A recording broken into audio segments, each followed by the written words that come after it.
Everyone is fighting offshore drilling in the Atlantic other than the oil industry. It's the local residents, the fishing industry, small businesses. They're all opposed to this activity. My name is Sierra Weaver, and I'm the head of the Southern Environmental Law Center's initiative to stop offshore drilling in the Atlantic. I grew up in a little tiny town in the California desert. Think 120 degrees in the summertime. And my father had a very specific theory on family vacations. The idea was you get in the car and you drive until you're able to roll the window down and turn off the air conditioning. So what that meant for us is we always ended up at the beach. When I was in high school, my father became ill and was eventually diagnosed with chemical poisoning. What his doctor said is, there's no way we can get these chemicals out of your system. But what we can do to lessen the harm is get you to a place with no industry and no agriculture. For my family, that was simple. You go to the beach. We knew that this was a place where you could go, you could get away from pollution, all of the things that made him so sick. And he could actually live a life that inspired him and that he enjoyed there. Shortly after they made that move, they discovered that this area, their paradise, was also under threat from offshore drilling. I had to fight back. I went to law school to be an environmental lawyer. I went to law school to make sure that people did not end up like my father, that I could save them from those environmental harms. It is not just a job. It is not just punching the clock and getting the work done. I am driven to go above and beyond. The offshore drilling campaign is unlike anything I've ever worked on. This was a project that when we started, folks did not think we could win.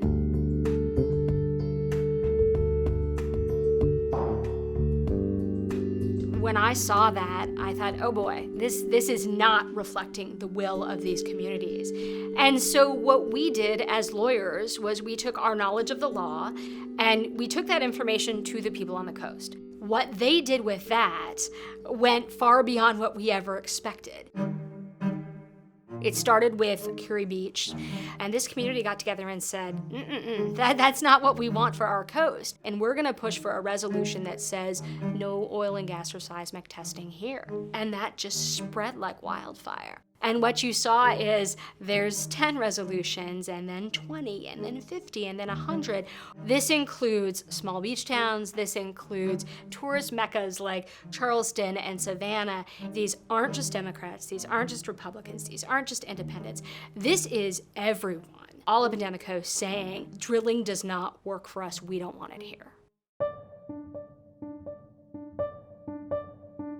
So we went from this amazing victory that we never thought we'd get. And then less than a year later, President Trump comes into office, he signs this executive order, and these communities are right back in it. The Trump administration has proposed to expand drilling to almost all of the coast. But at the same time, they've also proposed to roll back some of the critical safety measures that were put in place after the Deepwater Horizon disaster. When I first saw the news, I was sick.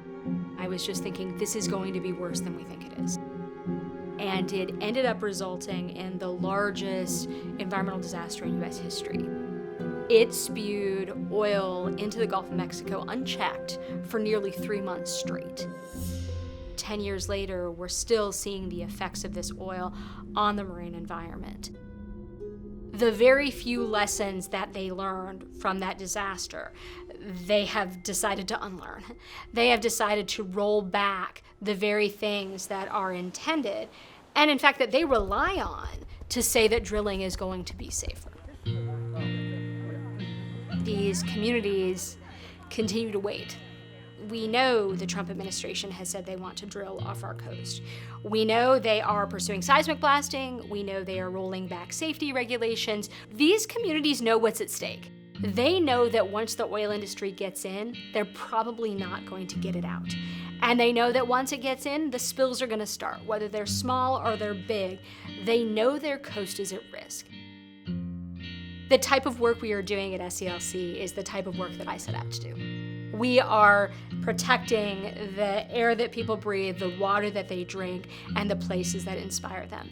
This is exactly the type of work that people like my father and people everywhere need to protect their communities.